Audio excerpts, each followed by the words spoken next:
Bonjour vous deux. Monsieur Alexis. Bonjour. Je voulais revenir sur ce que vous avez parlé au début de l'émission. Euh, Moi, ce que je remarque, c'est que c'est, on dirait qu'on n'a plus le droit à l'erreur. J'ai l'impression qu'on est comme dans une arène où il y a des gladiateurs, puis le peuple est là, puis on remarque la moindre faute, la moindre petite affaire qui s'est passée dans sa vie. On remet ça au goût du jour. Les médias, tu sais, c'est aussi l'effet des médias. Les médias, ils font ça parce qu'ils veulent ils veulent des recettes. Ils veulent qu'on soit attiré par ça. Fait que là, quand on voit un titre bien pompeux, on a envie de lire l'article. Mais quand on regarde l'article, on se rend compte à quel point c'est ridicule. Tu sais, ça n'a aucun rapport vraiment avec le titre pompeux. On se rend compte en fait que c'est un événement qui est banal.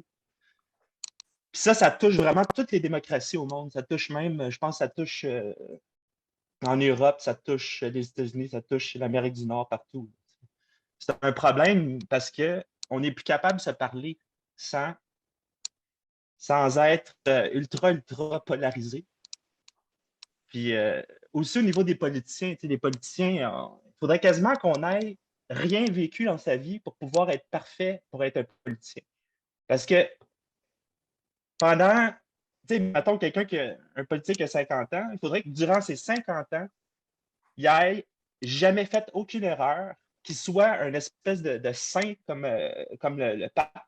Il faudrait qu'il soit comme un genre de personne qui n'ait jamais rien dit parce que tu peux pas, tu sais, dans la vie, tu fais toujours des erreurs. Ça fait partie de la vie de faire des erreurs. Puis au Québec, je trouve qu'on a l'impression qu'on ne peut pas en faire.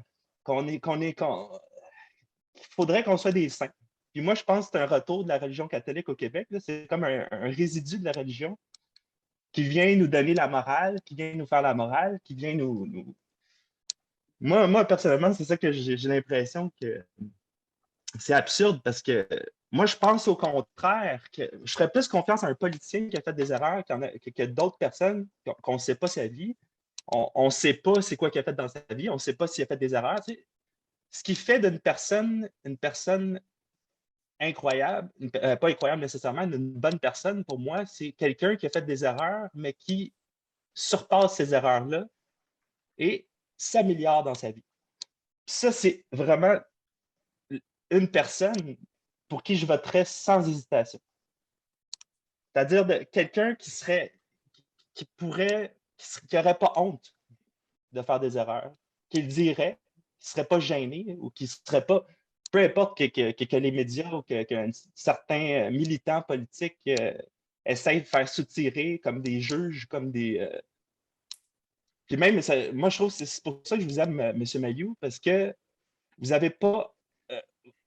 De certaine façon, c'est que vous crevez cette morale, cette morale vraiment malsaine.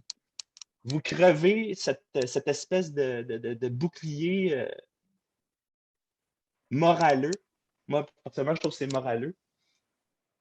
Puis vous mettez quelque chose de différent. Vous mettez de la sincérité, de l'authenticité. C'est important. Je pense que c'est ça que les gens recherchent. Même en France, je voyais pour peu importe ce qu'on pense de M. Zemmour ou ce qu'on ressent quand on l'écoute, c'est qu'il est sincère, puis il est honnête, puis il est authentique. Qu'il soit d'extrême droite ou qu'il ne soit pas d'extrême droite, ou qu'il soit pas. Peu importe, c'est la sincérité qui attire le monde. Puis c'est ça qui manque. Moi, je trouve que c'est ça qui manque au Québec. Puis il faut apprendre à se contredire, il faut apprendre à se débattre. Pourquoi vous pensez qu'on parle pas de notre avenir en tant que Québécois ou que ce soit dans la nation, dans la fédération, tout ça? Parce qu'on évite ça, on veut pas de chicane. On n'aime pas ça, les chicanes. Mais ça, c'est ce que je pense. Là. Je veux pas imposer mon idée, mais moi, je trouve que c'est ça. Là. On veut jamais de chicane. Monsieur Alexis, vous ne l'imposerez pas. On va d'abord vous écouter. Merci. Libre et sans Mais tabou, c'est c'est ça. ça. Il faut d'abord vous entendre avant de se poigner avec vous. Ouais. Puis on veut offrir une tribune aux personnes qui veulent s'exprimer. Je vous remercie, M. Mailloux. C'est vraiment quelque chose de super là, de pouvoir s'exprimer sur les sujets qu'on veut. N'importe quel sujet, ça, c'est fabuleux.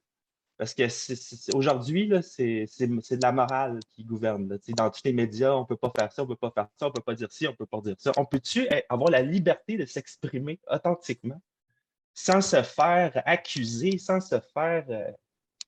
C'est ça que j'aime pas. Là,